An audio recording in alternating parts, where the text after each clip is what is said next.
নমস্কার বন্ধুরা, আমি পূর্ণিমার সবাইকে স্বাগত জানাই আমার চ্যানেল পূর্ণিমাস চয়েসে। আর আমার আজকের শর্টসের ভিডিওটা হলো আরও একটা স্ট্রেট প্লাজো প্যান্টেরই, সেটাও এরকমই একটা স্ট্রেট প্লাজো প্যান্টের। এর ঠিক আগেই যে শর্টসটা আমি আপলোড করেছিলাম, আমি তোমাদের এটা বলেছিলাম যে ঠিক কোন কোন ক্ষেত্রে আমরা প্যান্টের সামনের দিকে বেল্ট আর ব্যাক সাইডে এলাস্টিক ইউজ করি, কোন ধরনের প্যান্টে আমরা শুধুই বেল্ট ইউজ করতে পারবো, আর এই প্যান্টে কেন আমি সামনের বেল্ট আর পেছনের দিকে এলাস্টিক দিয়েছিলাম। তাহলে এই প্যান্টের বিষয়ে তোমাদেরকে আরো কিছু জানাই।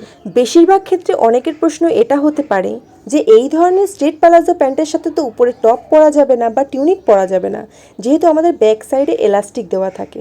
তাহলে এখানে এই কথাটা না বললেই নয়। চেন আর এলাস্টিক যদি পুরোপুরি ইগনোর করতে চাও, অথচ সুন্দর টপ দিয়ে পরবে, ভালোও লাগবে, সব দিক থেকে ফিটিংস থাকবে, তাহলে তোমাদেরকে পুরোপুরি স্ট্রেচেবল কাপড় মানে জিন্সের কাপড়, কটন রিবের কাপড়, লিকড়ার কাপড়, এই সমস্ত কাপড়ই ইউজ করতে হবে। যদি তোমাদের কিছু জানার থাকে অবশ্যই কমেন্ট করো। আজকের শর্টস ভিডিওটা এই অবধি, দেখা হচ্ছে পরেরটায়।